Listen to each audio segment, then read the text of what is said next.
या मालिकेबरोबर इतर अनेक विषय आहेत. इतर 5 विषय आत्ता विचाराधीन आहेत आणि त्या टप्प्यावर ती गोष्ट सांगेल. आणि एवढंच नाही तर सावित्रीबाई ज्योतिराव फुले ही मालिका आत्ता मराठी भाषेमध्ये प्रसारित होईल. पण त्यानंतर हा इतिहास देशभरात पोहोचण्याच्या दृष्टिकोनातून ती हिंदी, इंग्रजी, तमिळ, तेलुगू आणि बंगाली या 5 भाषांमध्ये आपण ती डब करणार आहोत. जेणेकरून सावित्रीमाईंचा इतिहास आणि क्रांतीसूर्य महात्मा फुलेंचा जो इतिहास आहे, जो स्त्री स्वातंत्र्याचा पहिला हुंकार आहे 19व्या शतकातला, तो संपूर्ण देशभर पोचेल. आणि अगदी यामध्ये महत्त्वाची गोष्ट ही आहे की हे एक फार मोठं शिवधनुष्य आहे. कारण ऐतिहासिक मालिका करत असताना एकतर यूट्यूबवर येतोय म्हणून अनेकांनी मला असा प्रश्न विचारला की मग काही थोडं आपण कॉम्प्रोमाइज करणार आहोत का? तर उलट आपण आणखी दिमागदार करतो.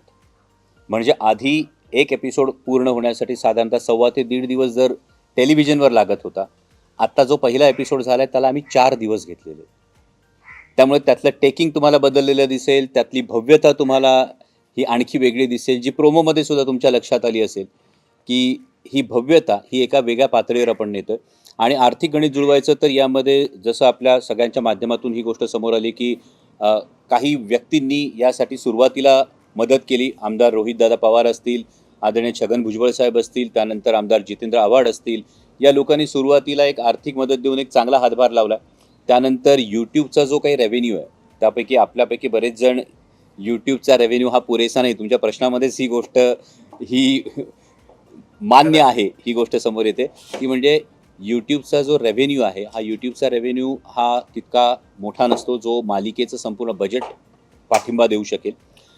पण तिसरी गोष्ट महत्त्वाची आहे ती म्हणजे महाराष्ट्रातल्या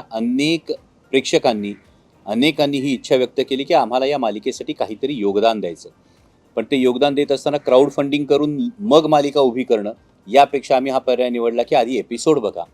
तो एपिसोड पाहिल्यानंतर तुम्हाला त्याचा सगळा अंदाज येईल आणि मग त्याच्यावरचा जो पेमेंट गेटवे असेल, एपिसोडच्या कमेंट सेक्शनमध्ये आणि यूट्यूब चॅनलच्या डिस्क्रिप्शनमध्ये सुद्धा एक पेमेंट गेटवे असेल.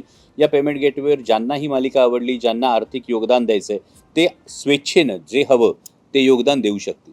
नक्की योग्य वेळी पुढचे जी सिरीज आहे ती नक्की तुमच्या भेटीला येईल. कारण एका पाठोपाठ एक जबाबदाऱ्या या वेगवेगळ्या होत आहेत. म्हणजे कदाचित स्टार प्रवाहावर मालिका सुरू होती, ती जर पूर्णत्वाला गेली असती तर त्यानंतर मी लगेच सिनेमा केला असता. पण आता आव्हान वेगळं समोर आलं आहे आणि त्यामुळे हे वेगळं आव्हान आधी टॅकल करणं हे गरजेचं आहे.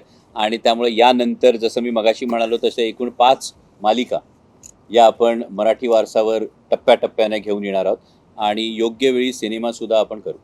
अनेकांसाठी हा एक पाथ ब्रेकिंग गोष्ट होऊ शकते, एक ट्रेंड सेट होऊ शकतो आणि आपल्या सगळ्यांची जर साथ असेल तर नक्कीच ही गोष्ट भविष्यात मराठी मनोरंजन विश्वासाठी अत्यंत आशादायक ठरेल. एक म्हणजे सपोर्ट हा सगळ्यांनीच केला. फक्त त्यांची नावं मला सांगायला लावू नका, कारण इंडस्ट्री छोटीशी आहे. त्यामुळे जो सपोर्ट केला तो तुम्ही पब्लिक प्लॅटफॉर्मवर नसेल पाहिला, पण हो अनेकांनी या उपक्रमाला शुभेच्छा दिल्यात, अनेक निर्मात्यांनी शुभेच्छा दिल्यात. आणि नवीन कलाकार जर तुम्ही म्हणत असाल तर मराठी वारसामध्ये पहिल्यांदा आपण आत्ता सावित्रीमाईंच्या शाळेतल्या पहिल्या ज्या 6 मुली आहेत, या 6 मुलींसाठी आपण महाराष्ट्रातून ऑडिशन्स मागवल्या होत्या. ज्या 3,500 ऑडिशन्स आल्या त्यातल्या 6 मुली निवडल्या गेल्या. आणि याच पद्धतीनं आता मराठी वारसावर एक ऑडिशन्सचं एक टॅब हा सेपरेट आम्ही सुरू केलेला आहे, ज्यामध्ये महाराष्ट्रभरातल्या कुणाला अभिनय क्षेत्रामध्ये यायचं असेल ते त्यांची ऑडिशन त्यावर अपलोड करू शकतात. आणि जर ती ऑडिशन आपल्या कॅरेक्टरसाठी योग्य सुटेबल अशी वाटली तर कुणाचाही वशिला, कुणाचाही फोन, कुणाचाही रेफरन्सची गरज नाही. थेट आमची टीम त्यांना अप्रोच करेल आणि त्यांना या मालिकेमध्ये संधी मिळेल. नाही, इन फ्युचर अनेक प्लॅन्स आहेत आणि नक्कीच हा प्लॅटफॉर्म जसा जसा वाढत जाईल, जसा जसा सेट होत जाईल, तसतशा त्याच्या स्ट्रॅटेजीज आणि त्याच्या पॉलिसीज या नक्की आपण डिझाईन करू. एक म्हणजे लेखक आणि दिग्दर्शकांसाठी ज्या कॉन्सेप्ट्स आहेत त्या कॉन्सेप्टसाठी तर आम्ही मोकळे, म्हणजे आम्ही ओपन आहोत. जेणेकरून त्यांच्या कॉन्सेप्ट्स ते घेऊन येतील आणि या कॉन्सेप्ट्समध्ये ज्या कॉन्सेप्ट मराठी वारसाच्या स्ट्रॅटेजीनुसार योग्य राहतील या कॉन्सेप्टला नक्कीच प्लॅटफॉर्म मिळेल. आणि यासाठी लागणारी जी टीम आहे ही संपूर्ण एक इकोसिस्टम उभी राहणं हे गरजेचं असतं. आणि तशी ती डिजिटलसाठीची टीम असेल, ती AI साठीची टीम असेल, ती कंटेंट मेकिंगसाठीची टीम असेल, ही संपूर्ण टीम ही आपण तयार केली. तर तुमच्या सगळ्यांचा सपोर्ट असू द्या, पाठिंबा असू द्या. मराठी मनोरंजन सृष्टीमधील मालिका, चित्रपट, नाटक तसेच कलाकारांबद्दलच्या नवीन अपडेट्स जाणून घेण्यासाठी नक्की सबस्क्राईब करा इट्स मज्जा मराठी या आपल्या नवीन यूट्यूब चॅनलला.